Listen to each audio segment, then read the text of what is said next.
based on that experience you've got in learning experience design, in neurodiversity, what do you think have been the most valuable elements of education in those perspectives? Maybe also you could expand a little bit on learning experience design and how those valuable new elements differ from the traditional models. Yeah. If you wouldn't mind expanding, because that's the big thing that I've hit on with a lot of people who want to do things differently. They want to know, what's being done, what's so different about the Finnish model of education, or about these other new models, or working with neurodiversity.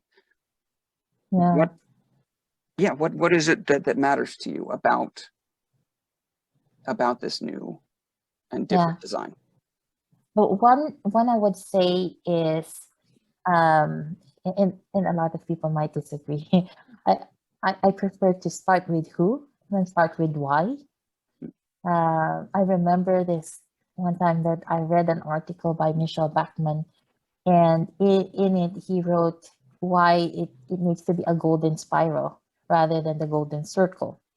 And in that spiral, the who is the center, and then the why, and then the how, and then the what. And it's a spiral.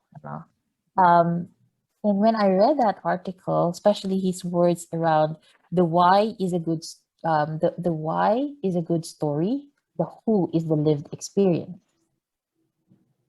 I so resonated with that, a lot of, and then I see how a lot of programs, a lot of products, a lot of, well, what's this?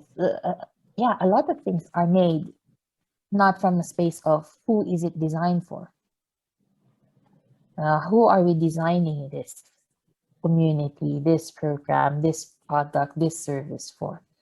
So that shifted me of looking at it from a lens of, instead of starting with why, to starting with who. And funny enough, Michelle is now one of my, I would say a close friend that I'm working with. So it was a nice and very serendipitous, when I read his work and then just found out, oh, we have connections and the start with who process has really shifted the way I do things. Before, when people ask, oh, what do you do? Oh, I'm a curriculum designer. And when you're a curriculum designer, you're focused on the content, how the content are put together, what are the different building blocks around it, which is also why I've shifted to learning experience designer. Because now looking at who am I designing this for? And what is the best learning experience for them to, to make the most out of the materials. And this shifts a lot, from the type of content that you would provide, the type of activities that you would add into, even the length, the depth, all this stuff shifts because you start with who. And I remember one client that I have, when I introduced the start with who process. She is a coach for C-level professionals who are going through burnout and somehow going through depression. And then I introduced this concept of start with who. Let's look at who are you designing your programs for, and adding to that is a model that I like introducing to people, which is the Satire change model. It's a very simple model to look at where are people at in their change process. So at the start of the Satire change model, you have your late status quo, things that you are, your comfort zone, and then a foreign element comes in that entrusts you into a space of chaos. So it's so easy to put that in the context of COVID, right? So we have before COVID, that was our late status quo, and then COVID happens as a foreign element, and now we're in a space of chaos. And some people stays in a space of chaos far longer. Some people experiment, do things up until to a point that they get to a transforming idea and say, hey, wait a minute. If I try doing this more, I'll get out of this space of chaos. So it gets to a transform, a space of practice, integration, and then eventually to a new status quo. So for me, when we look at this framing of not just where, who we're designing people for, but also where are people at in this change process, then we provide them with the most applicable type of service, program, product that that is valuable for them. So that's one, that for me is one shift that I did personally with how I do in approach client work. And then another, of course, is the strengths-based approach. A lot of our models, a lot of our thinking is deficit-based. What do they need? What are they lacking? What can we provide?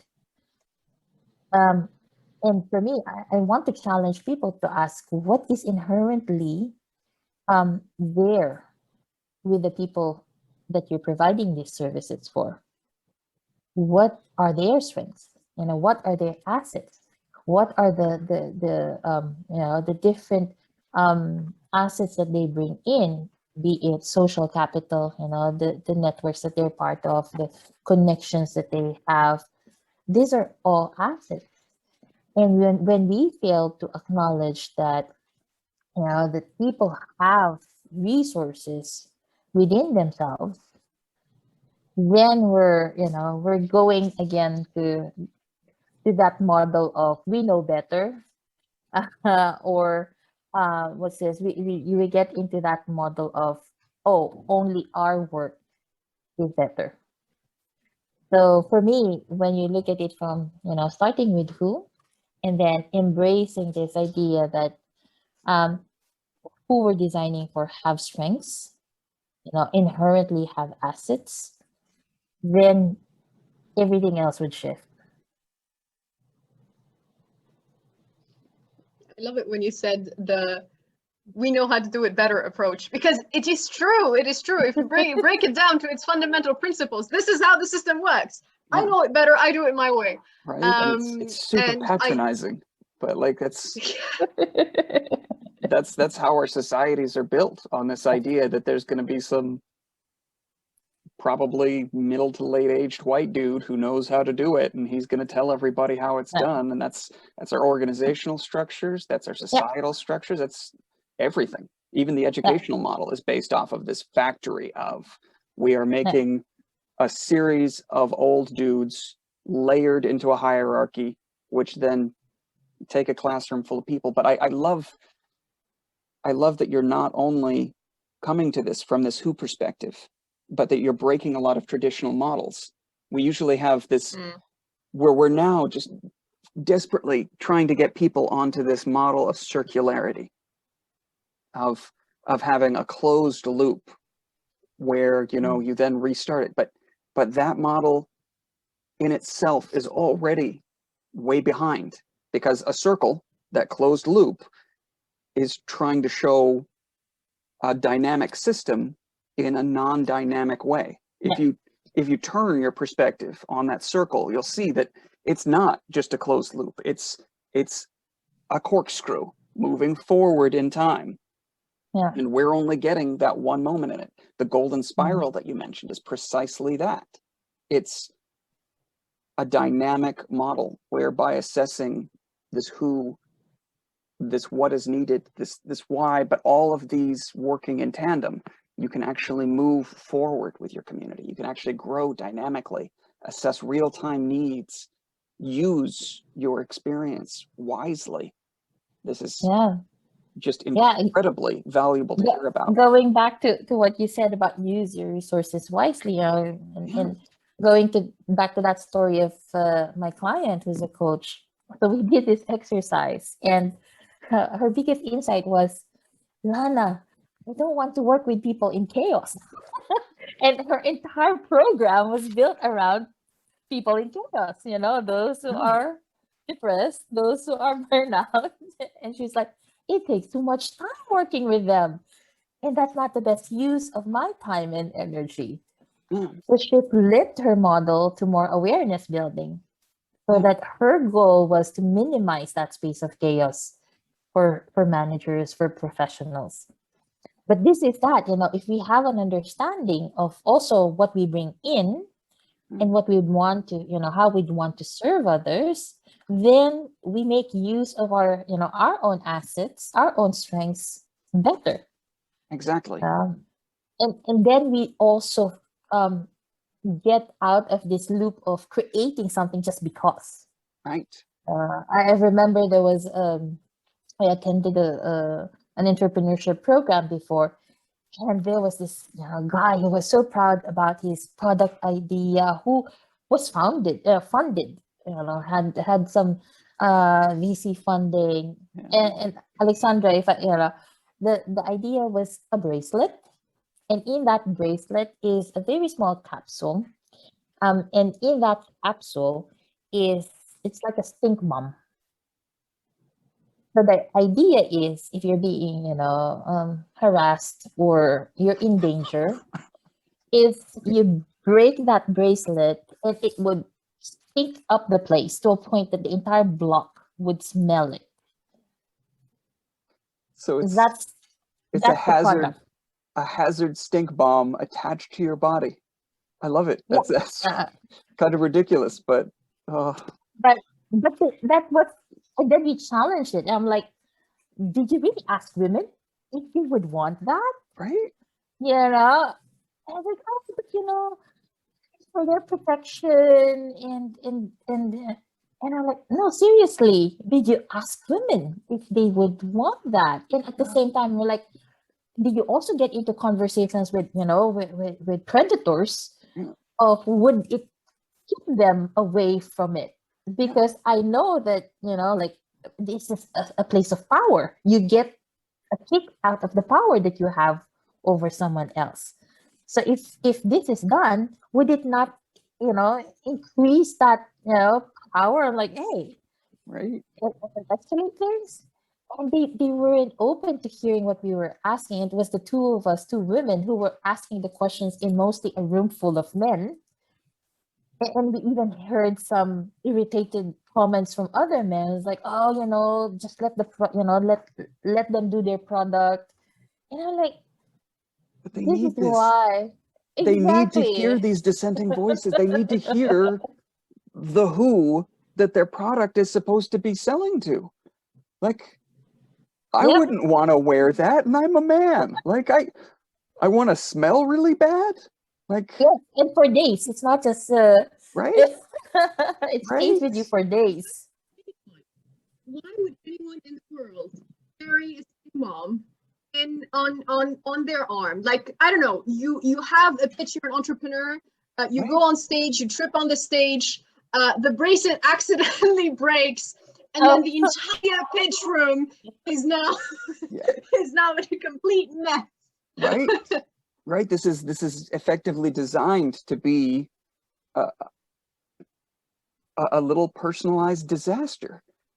And I mean, like, don't get me wrong. Like, I am all for like finding ways to,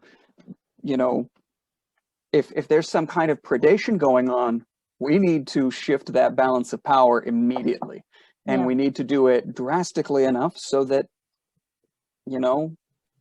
it sends a more lasting message. Because but this is also how we see, like in the field of business, how distorted this is, because it's not just that the idea is already distorted, but the understanding that they had backing, they had financiers who backed this idea.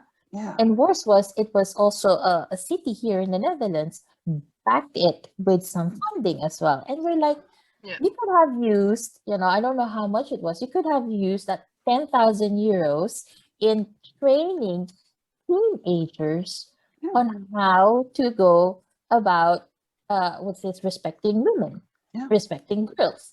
Right. It would have been used for that project, right? I mean, so for me, this is why there's a big disconnect with, how we are in the different systems that we're part of. And this is just one example in the business field, but there's also in the educational field. So in different systems, we see that when we don't start with who, we fail to really get into, is this the best for these people?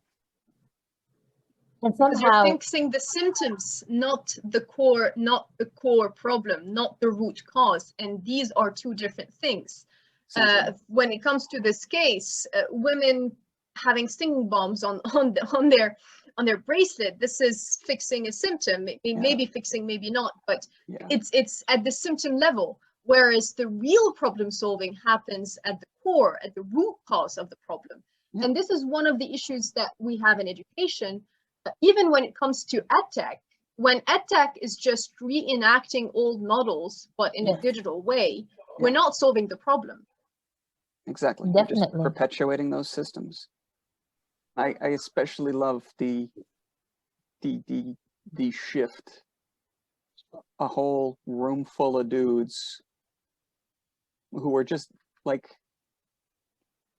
because I get, like letting people speak. I get that. That makes sense. But like, if it's a shitty idea and somebody brings up why it's a shitty idea, you don't just, oh, we'll let the guy talk. Like, are you kidding? Like, the guy needs to hear it's a shitty idea. Like, this is purely the perspective that I have that has led me to, I want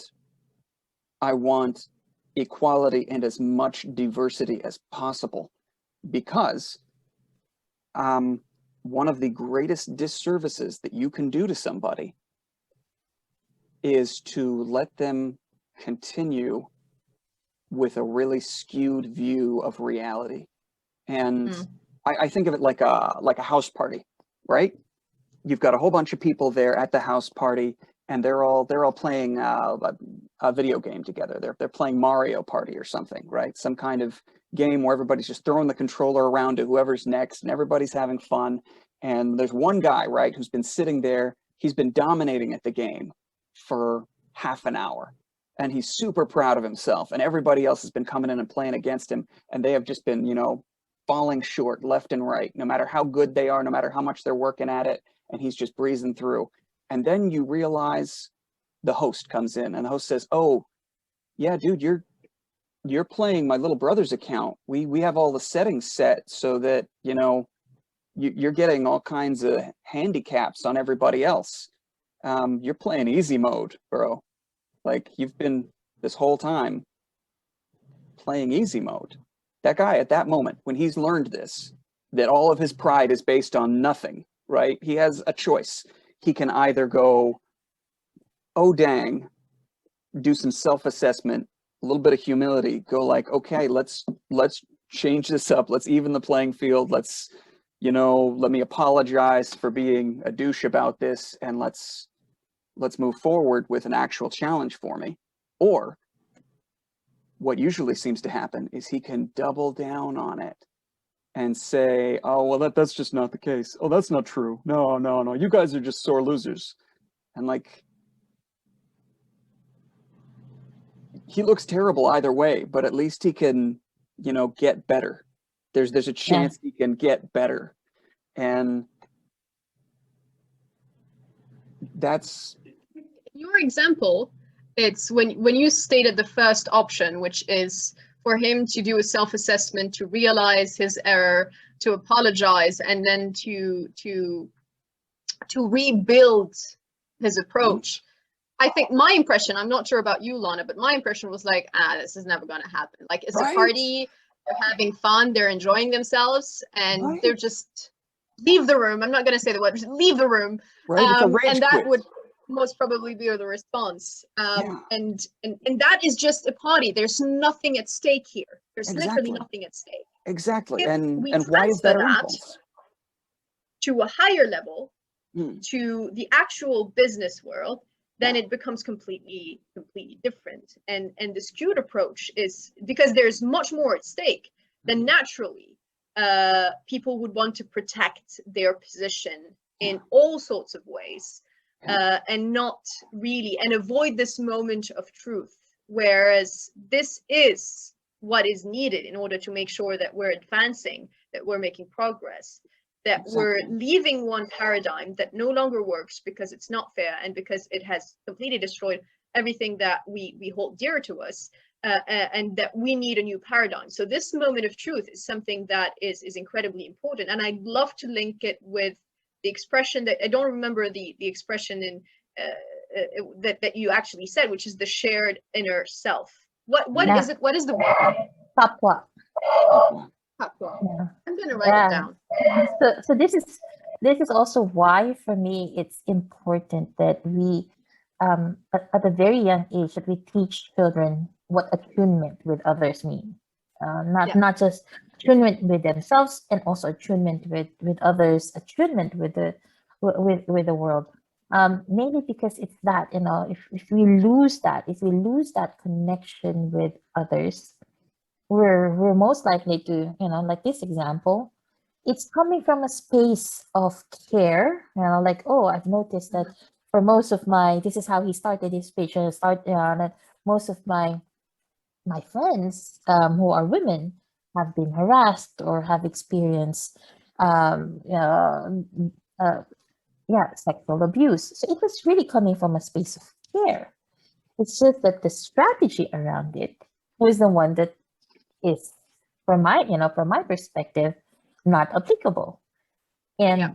like what you said, Paul, he could have taken the route of listening in to women's voices and adding that in recreating his ideas, or or finding ways in which he can provide more evidence for his ideas. But he chose the other way around. He chose to defend his Yeah. ideas. He chose to say, oh no, we've already, put it out in the market, and people, there are people buying it. And as if having someone buy it becomes a validation Yeah. of, oh, it is needed, or this is applicable. So for Mhm. me, if we go to that route of teaching attunement at a very young age, then we can really get into a space of, in designing, in creating, in interacting, we are with that lens of, okay, I know, where myself and my needs are coming from. Where do others come from with their own needs and with their own, with their own longings, with their own aspirations? And then we get to a space of dialogue, because then we can look Yeah. at how can we all both hold our needs together and find a way in which we can, in which we can, do things together, or if Exactly. not possible to do things together, in ways we can be amicable and say, hey, this is not working for us. Yeah. um and it's crucial, and I see it even with my kids, like, I would tell my kids, if you say no to your, to your brother or to your sister, that you don't want to do that chore, offer possibilities, offer options, offer reasons, why you would rather not do it, rather than just say outright, no, I don't want to. Exactly. Yeah. Make it So complex communication. exactly, make it also more connecting.